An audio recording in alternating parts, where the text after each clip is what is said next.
आजकल हर जगह एक ही सवाल सुनने को मिलता है कि बेस्ट इन्वेस्टमेंट ऑप्शन क्या है।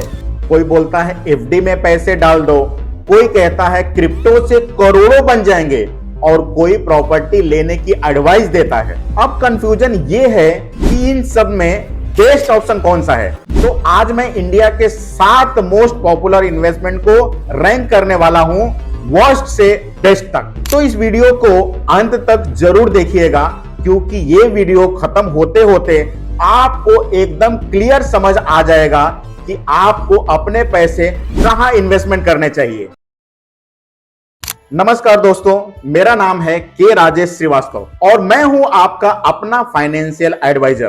तो अब चलिए बिना टाइम वेस्ट किए शुरू करते हैं इंडिया के इन्वेस्टमेंट ऑप्शन की final ranking from worst to best. सबसे वर्स्ट इन्वेस्टमेंट है क्रिप्टो। अब मुझे पता है अभी कुछ लोग बोलेंगे भाई आप तो आउटडेटेड हो चुके हो, क्रिप्टो से तो एक ही रात में पैसे डबल हो जाते हैं। और मैं ये मानता हूं कि क्रिप्टो में पोटेंशियल तो है, बिटकॉइन ने दुनिया बदल दी है, लेकिन एक बात याद रखो, पोटेंशियल और रिलायबिलिटी तो दो अलग अलग चीजें होती हैं। क्रिप्टो में एक दिन में 30% गिरावट आना नॉर्मल बात है। मतलब अगर आपने शाम को 1 लाख इन्वेस्ट किया तो सुबह उठ के 70,000 बचेंगे। और इंडिया में अभी कोई रेगुलेशन क्लियर नहीं है, ऊपर से 30% फ्लैट टैक्स और इंडियन गवर्नमेंट क्रिप्टो को सपोर्ट भी नहीं करती है। तो मेरा क्लियर ओपिनियन है कि क्रिप्टो को एक गैम्बल या जुए की तरह ही ट्रीट करो। अगर फिर भी मन करता ही है कि मुझे क्रिप्टो लेना ही है तो अपने पोर्टफोलियो का सिर्फ 2% क्रिप्टो में रखो। लेकिन अगर आपने अपनी लाइफ सेविंग्स यहां डाल दी तो कल को अफसोस के अलावा वापस कुछ भी नहीं मिलेगा। नंबर 6 पर है गोल्ड। इंडिया में सोना एक इमोशनल प्रोडक्ट है। शादी में सोना, त्योहार में सोना और मां बाप का फेवरेट डायलॉग, सोना खरीद लो कभी जीरो नहीं होता है। बिल्कुल सही बात है, गोल्ड कभी जीरो नहीं होता है। लेकिन प्रॉब्लम यह है कि मेरी मम्मी ने भी आज से 20 साल पहले 8,000 का सोना लिया था और आज उसकी वैल्यू 1 लाख के पार हो गई है। लेकिन आज भी मेरी मम्मी ने उस सोने को इनकेस किया क्या? नहीं किया, ना आगे भी करेगी। तब उसका क्या मतलब है इन्वेस्टमेंट का? और इस बीच उनको कोई डिविडेंड, कोई इनकम भी नहीं मिला, बस गोल्ड लॉकर में पड़ा रहा। मैं बोलना चाहता हूं कि गोल्ड सिर्फ पहनने के लिए लेना चाहिए, इन्वेस्टमेंट के लिए कभी नहीं लेना चाहिए। नंबर 5 पर है रियल एस्टेट। इंडिया में रियल एस्टेट को एक स्टेटस सिंबल की तरह देखा जाता है।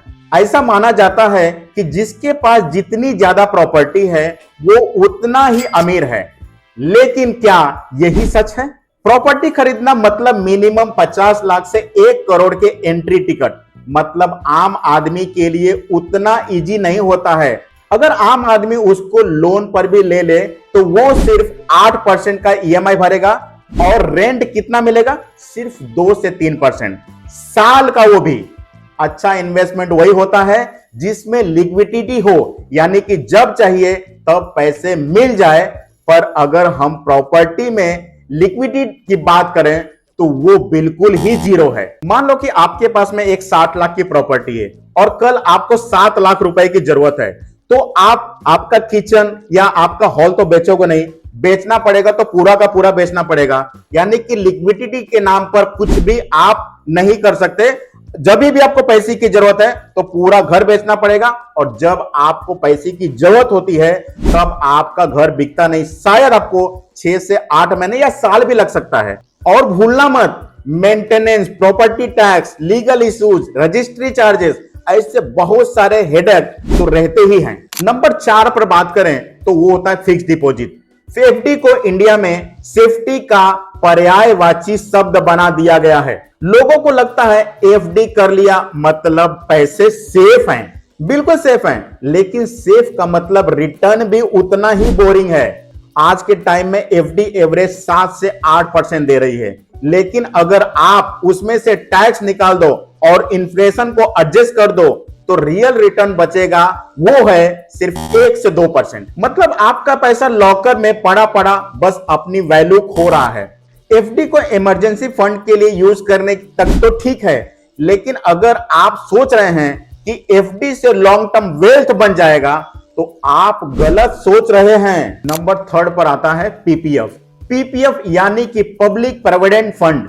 ये एक गवर्नमेंट की पोस्ट ऑफिस वाली स्कीम है और इंडिया के सेफेस्ट ऑप्शन में से एक है। पीपीएफ आपको 7.1% का गारंटीड इंटरेस्ट देता है, 15 साल का लॉकिंग है और सबसे बड़ी बात, पीपीएफ की maturity amount totally tax free होती है। मतलब अगर आपको अपने रिटायरमेंट के लिए सेफ और डिसिप्लिन सेविंग करनी है तो पीपीएफ एकदम मस्त ऑप्शन है। लेकिन लिक्विडिटी के नाम पे जीरो है, आप 15 साल तक अपने पैसों को बांध देते हो। तो पीपीएफ सेफ तो है, सिक्योर भी है, लेकिन थोड़ा बोरिंग और स्लो है। एफडी से ऊपर है बट बेस्ट इन्वेस्टमेंट नहीं है। नंबर 2 पर आता है डायरेक्ट स्टॉक। अब यहां से शुरू होता है असली wealth creation. Indian stock market ने हिस्टोरिकल 12 से 15% सीएजीआर का रिटर्न दिया है। एक एग्जांपल लो, सेंसेक्स 1979 में 100 पॉइंट पर था और आज 80,000 के आसपास है। अगर आपने 10,000 उस वक्त इन्वेस्टमेंट किया होता तो आज वो करोड़ों बन चुका होता। स्टॉक्स में पोटेंशियल अनलिमिटेड है, लेकिन रिस्क भी उतना ही है। अगर आपने गलत कंपनी उठा ली तो पैसा एकदम से निगेटिव भी हो सकता है। गलत स्टॉक जैसे आइडिया, किंगफिशर, एस बैंक और भी बहुत सारे ऐसे स्टॉक्स हैं जो आपके पैसे को एकदम से निगेटिव कर सकते हैं।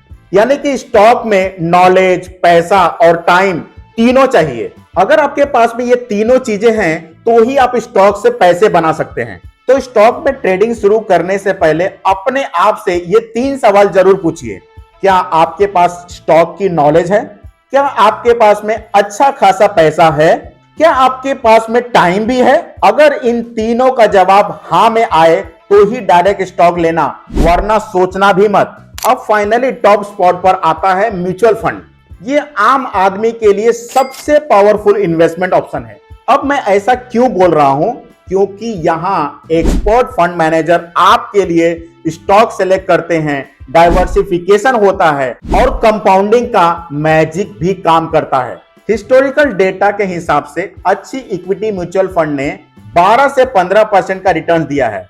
ये ऑलमोस्ट डायरेक्ट स्टॉक के बराबर ही है, पर आपका रिस्क एकदम से काफी कम हो जाता है। म्यूचुअल फंड में इन्वेस्टमेंट करने के लिए आपको सिर्फ एक चीज चाहिए और वो है डिसिप्लिन, यानी कि अनुशासन। जिस टाइम फ्रेम के लिए आपने इन्वेस्टमेंट शुरू की है, अगर आप उतने साल तक कंटिन्यू इन्वेस्टेड रह गए तो ट्रस्ट मी, म्यूचुअल फंड से ज्यादा वेल्थ आपको कोई नहीं बना कर देगा। तो दोस्तों, ये है मेरी फाइनल रैंकिंग। नंबर 7 पर है क्रिप्टो, नंबर 6 पर है गोल्ड, नंबर 5 पर है रियल एस्टेट, नंबर 4 पर आता है एफडी, नंबर 3 पर आता है पीपीएफ, नंबर 2 पर आता है डायरेक्ट स्टॉक्स और नंबर 1 पर म्यूचुअल फंड्स। अब आप मुझे कमेंट में बताओ कि आपके हिसाब से बेस्ट इन्वेस्टमेंट ऑप्शन कौन सा है। आप क्रिप्टो के साइड हो या म्यूचुअल फंड के? अगर वीडियो पसंद आया हो तो लाइक बटन जरूर दबा देना, चैनल को सब्सक्राइब कर लेना, अपने दोस्तों के साथ जरूर शेयर करना। अब हम मिलते हैं अगले वीडियो में, तब तक के लिए जय हिंद।